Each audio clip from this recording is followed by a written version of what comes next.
Welcome back. Juhtmed osa 3. Teeme nii, et 4. ei tule.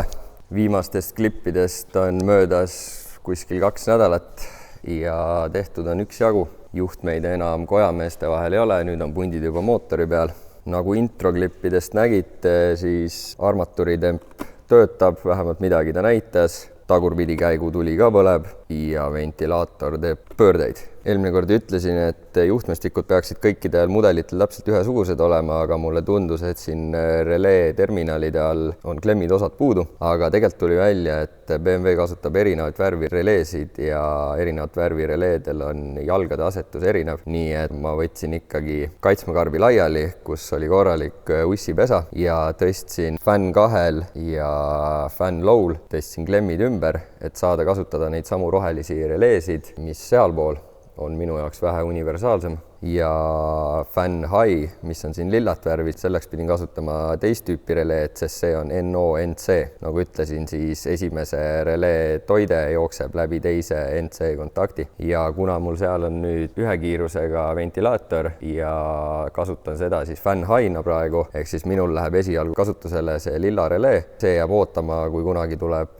2 kiirusega mootor tagasi ning Fan 2 on minu jaoks reserv. Nagu eelmine kord rääkisin, siis see oli varem kliimapumba relee ja mida ta siis tegi, kui see relee tõmbas, siis siin otsas on mul üks ühesoonega pistik. Kui too relee seal tõmbas, siis siia tuli toide ja kui mul oleks olnud kliima, siis see pistik oleks läinud kliimapumba külge ja miinus oleks saanud ta mootorist ja pump läinud käima. Nii et minul on nüüd väga hea valmidus siin, kui selgubki, et pean panema sissepoole ühe lisavendi, siis on mul toide siin juba olemas, ühenda ainult ära ja läheb. Siis kiskusin selle pooliku juhtmestiku auto pealt maha laua peale selleks, et ma saaksin ära teha lõpud, millele ma ei pääse eriti hästi siin ligi, kui mul see jagamiskarp on mootori peal kinni. Tegin ka uue tehnilise update'itud diagrammi, et ise saaks aru ja teie saaks aru. Eelmises osas sai siis juhi poolt paika kabiini minev pistik, teise bänki lambda ja kütuse rõhk ja nüüd siis tegin ära bänk ühe poole pealt lambda 1 ja mõlemad nokid, mis tulevad mult välja siis siit, need 3 tükki ja pistikud on mugavalt seal mootori taga ning siis juba boksi alt keskelt väljuva 3 pundi, kus on tagurpidi käigu lüliti ja mõlemad kuulanttempid, üks armatuuri ja teine aiu. Nii et nüüd ongi jäänud ainult 2 jämedamat sõlme, mis lähevad siis silindrite juurest mööda. Bänk 2 juurest läheb edasi veel oil temp ja pressure ja kenekas ning bänk 1 juurest gaasisiiber, päntnukk, teine temp, starter ja õhutemp ja rohkemat ei olegi. Ning ühtlasi, kust otsustasin siis massid võtta või võtan veel, kuna mootoril oli plokikaane küljes tõstmiskinnitused, bänk 1 tagapool ja bänk 2 eespool, siis teengi mootori massid nendesse samadesse avadesse, seal on juba keermed olemas ja lihtne koht, kuhu kinnitada. Et mootori tõstmisaasasid mul igapäevaselt seal küljes ei ole, kui kunagi ongi vaja mootorit pealt poolt maha tõsta, siis lihtsalt kruvib need külge. Ja sellega seonduvalt sain siis harukarbis põhimõtteliselt 99% ühendusi ära teha. Praegu on meil ühendamata kenekas ja starteri ots, et mul lihtsalt voolu ei läheks sinna, aga muus osas on see karp lõplik.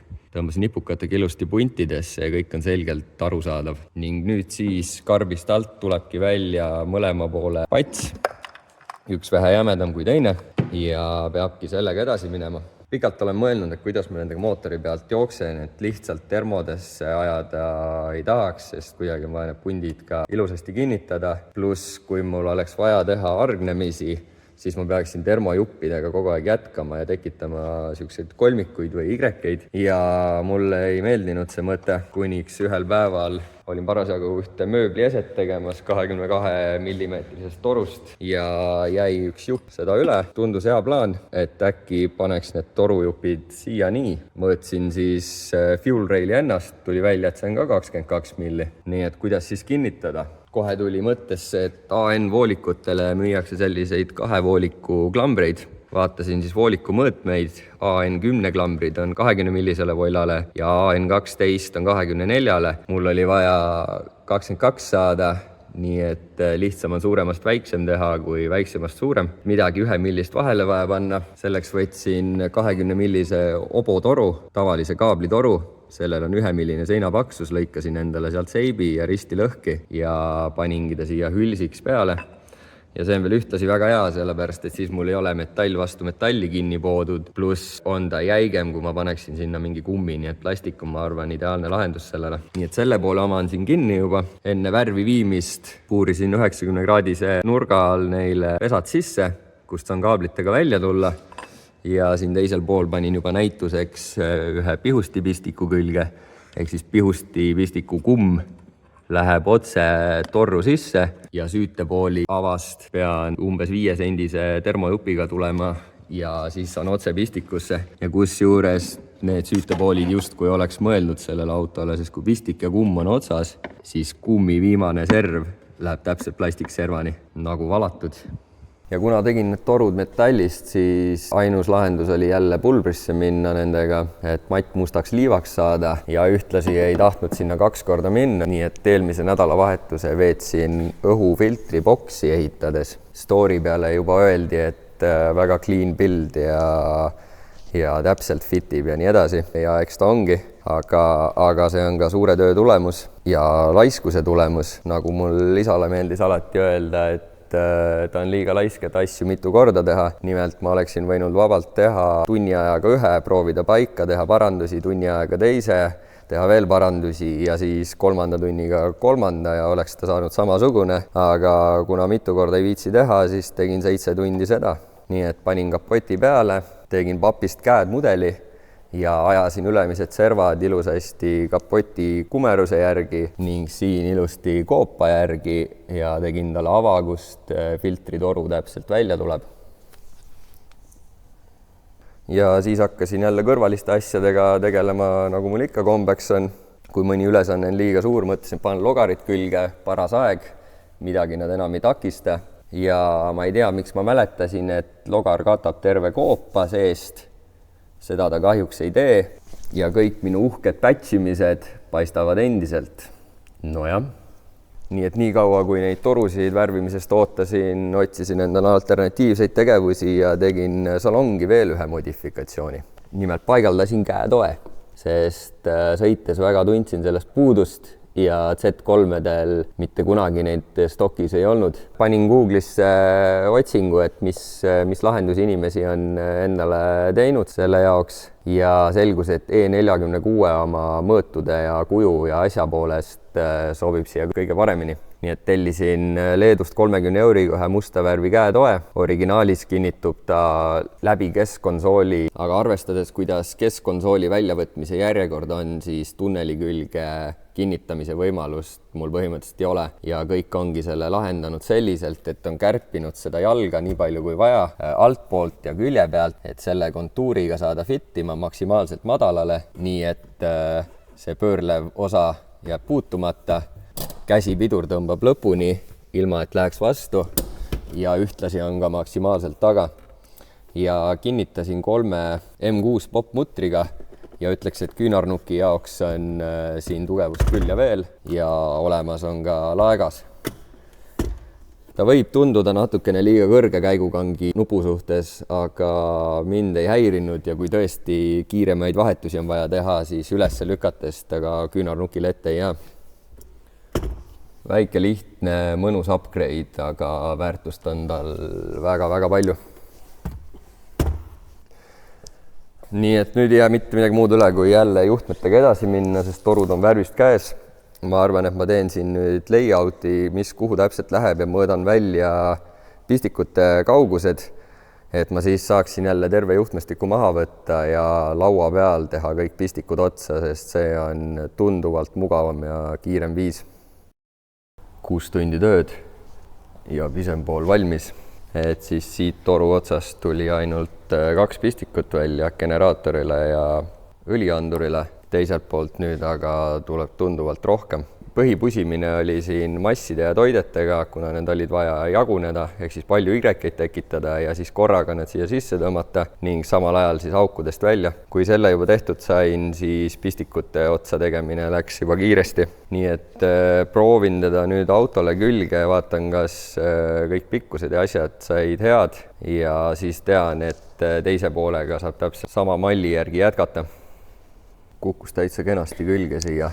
Kõik pikkused üllataval kombel sobivadki. Eriti muretsesin ma siit alla klapikambri pealt mineva otsa pärast. Tundus kuidagi, et äkki sai lühike, aga tegelikult all panin pistikud järgi kenekale ja õliandurile ja kõik on täpne. Enne kui need klambrid siia külge panin, siis tegelikult istus ta juba oma koha peal täpselt nii nagu tahtis. On ilusasti õige pikkusega ja pihustilutid istuvad ilusti toru sisse.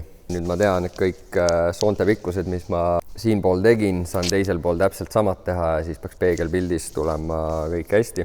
Massi kinnitasin siis nii nagu ütlesin esimese tõsteasa asemel M8 keermega bänk 2 ja bänk 1 on tõsteas seal tagapool. Olin need juba lühemaks lõiganud, märkisin nüüd ära natukene vaja veel lõigata lühemaks. Lähevad sinna kõmm kinni ja siis ongi rinse and repeat.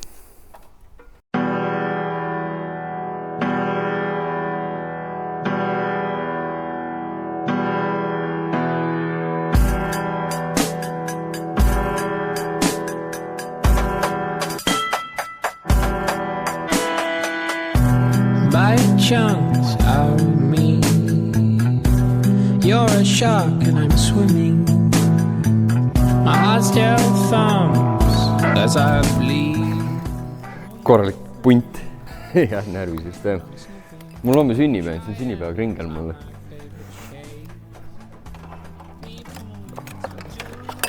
Kindlasti üks pikemaid üksikprojekte kogu selle ehitamise juures. Ma arvan, et koos summuti ja kollektori tegemisega umbes sama aeg. Mingisugune 60-70 tundi vast. Nüüd on ju ainult paika klikkimise vaev.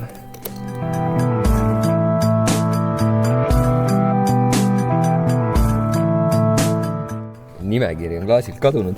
Saab uut hakata koostama. Mis järgmiseks? My flower and keep my all of you. I'll breathe stones alone, my love.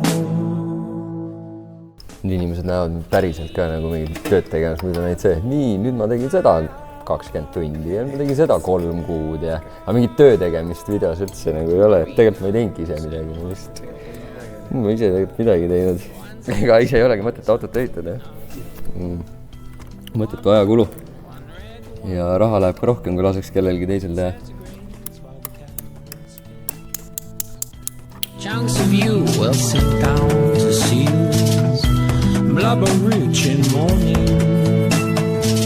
I'll mash you up, yes, I know so love away, but it's fair to say you will still haunt me. Triangles.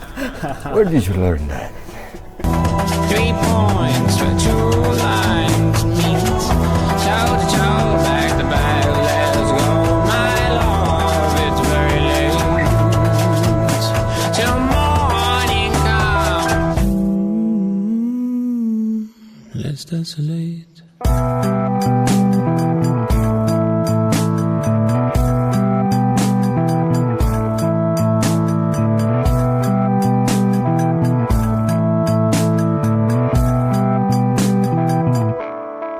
Veits meelitasin küll selle uue loosiga ja nüüd on isegi loosipartner olemas.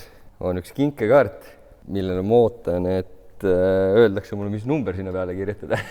Ja kui ma saan selle numbri teada, siis ma hõikan selle välja. Aga no selle videoga saame me 1000 ikka kokku, nii et siis tuleb see loos ära teha. Nii et hakkame subscribe ima ja kirjutame selle video kommentaarides pane käima. Nii et kõik, kes on subscribe inud ja on kommenteerinud, pane käima, siis tõmbame võitja järgmine kord. Aga jah, ma arvan, enne tahate teada, mis auhinnaks on, muidu võib-olla ei ole väärt. Miks sa ei lähe sinna? No? Miks sa ei lähe sinna? She may contain the urge to run away, but hold her down with soggy clothes and breeze blocks. Cetirizine, your fever's scream me again. Never kisses, or do you ever send a full stop? Do you know where the muffins go? They go along the table. take your honey.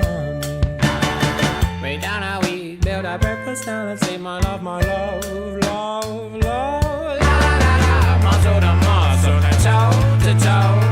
The fear has gripped me, but here I go. My heart sings as I come up. Your hand grips hand as my eyes shutting up.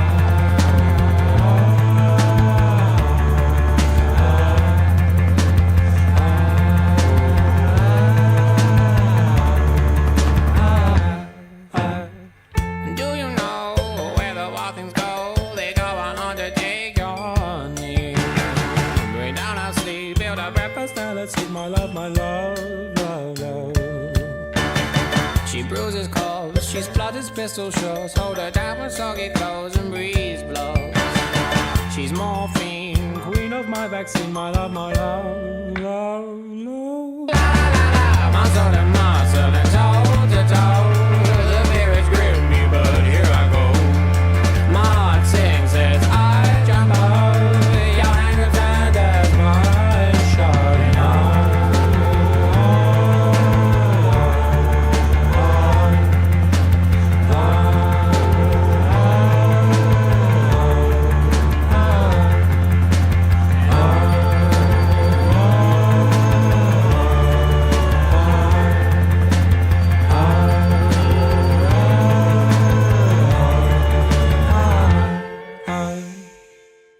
She may contain the urge to run away, but hold her down with soggy clothes and breeze blocks. Germaline, disinfect the scene, my love, my love. Nüüd põhimõtteliselt tuleks siis ajule panna toide järgi ja BMW skännerit võiks ka katsetada. Kapotialune on nüüd siis sellisel kujul 100% kompliit. Süütepooli katted ka peale muidugi. Aga komponentide poolest on... ega ei mahuks ka midagi rohkem. Algus, kui mootor nagu paika sai pandud, siis oli küll, et ääred on kõik tühjad ja siin ruumi kõvasti. Aga tegelikult on täis. Smart. Nojah, et selle kohta võib siis nüüd öelda, et alguse lõpp. Jah. No aga võtab arvutis.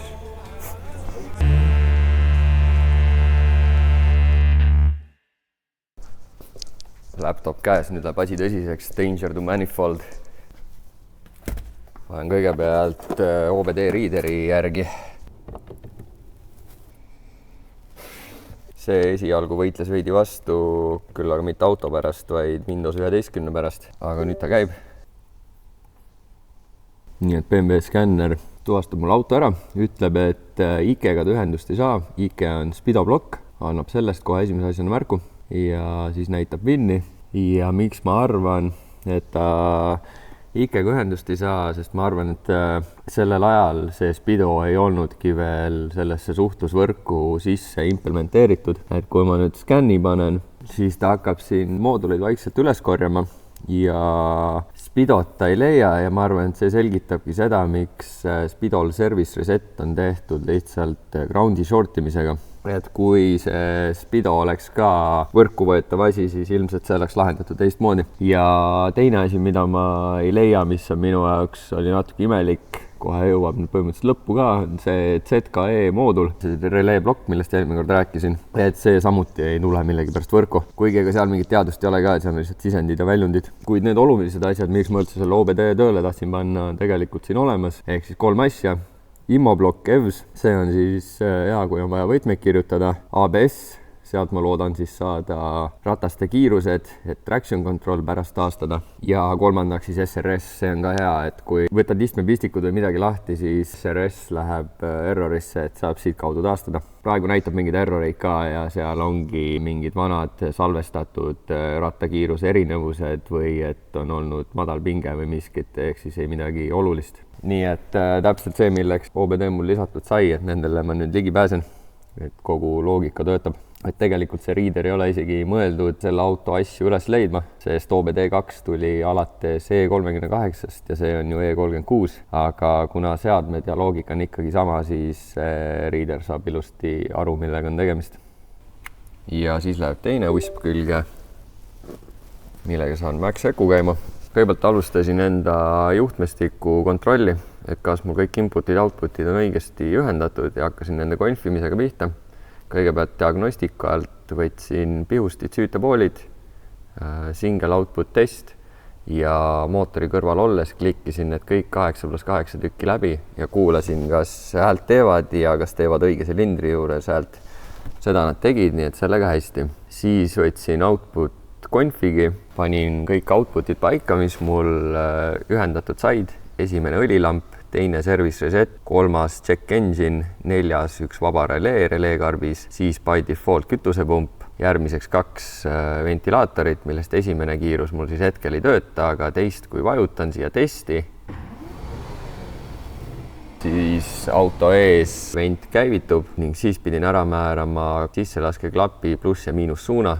Selle sain ka testimise teel teada, et kumb on kumb, aga et üldse selleni jõuda ja selle tööle saada, selgus, et mu ühendamine oli täielikult vale.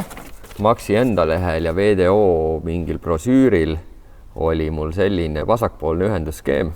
Kui ma nägin, et on 2 ühesugust ühendusloogikat, et ju siis on õige, olin ära ühendanud ja asi ei toimetanud, sain ainult ühelt signaalilt tagasisidet, mootori liikunud ja teist tagasisidet ei saanud ning siis sai ikkagi PEM-i skeemide kallale mindud ja selgus, et internetis liigubki vale info ja siin paremal pool on siis õige ühendusskeem. Kui selle ära ühendasin, siis sain klapi liikuma. Nüüd, kui siin mõne outputi teed aktiivseks, siis kõrval vasakul menüüsse tekivad temale üksikasjad, et nende seadistamine. Järgmiseks vaatasin üle inputid, panin paika, mis tüüpi mul on sisselaske õhk, coolant ja kuna ma ei kasuta tavalist trossiga gaasi, siis DPS on määratud mitte DPS-iks, throttle position sensoriks, vaid lihtsalt üheks 5 voldi anduriks ja hetkel on ta kasutu. Siis võtsin ette digital inputid. Esimesse digital inputi läks kombi õliandur, rõhk ja temp ja seda ka siin mul all näitab. Rõhk praegu 0 ja õli sees ei ole, karteris on 19,6 kraadi. Teine input sai kiirussignaal, mis tuleb autost, see tuleb kunagi hiljem üle vaadata ning siis konfisin ära siduri ja piduripedaali lüliti. Nii et kui sidurit või pidurit vajutad, siis siin need 2 nulli muutuvad 1 ja sama tööga analoog outputide all 2 tempi, teine sisend on vaba, siis on kütuse rõhk, siis see on see lüliti, mis roolisambaga paigaldasin ja siis juba edasi jälle by default throttle body tagasiside, main ja backup ja pedaali tagasiside, main ja backup. Vajutan sidurit ja vajutan pidurit. Ning kui võtan siit nüüd näiteks logeri ja vajutan gaasipedaali, siis tekib mul siin 4 joont, millest 2 on gaasipedaali tagasiside ja 2 on klapi tagasiside ja sealjuures siis väike tähelepanek, et klapi backup tagasiside on pöördvõrdelises suhtes main tagasisidega. Ehk siis 3 joont liiguvad korraga ja 1 joon risti vastupidi. Küll aga mul praegu konfimisega mingisugune veel probleem, et kui ma gaasi liiga kiiresti liigutan või liiga äkki maha lasen, siis viskab errorisse. Aga see on juba tuuneri rida, ma loodan. Nii et kõik andurid sain ma jooksma, kõik sisendid, väljundid ma sain ära testida ja nüüd vist ongi vaja hakata ette valmistama, kontrollida veel mõned voolikud ja mõned klemmid ja mõned asjad ära ja siis äkki hakkab juba võtid keerama ja mahlasid ringi ajama.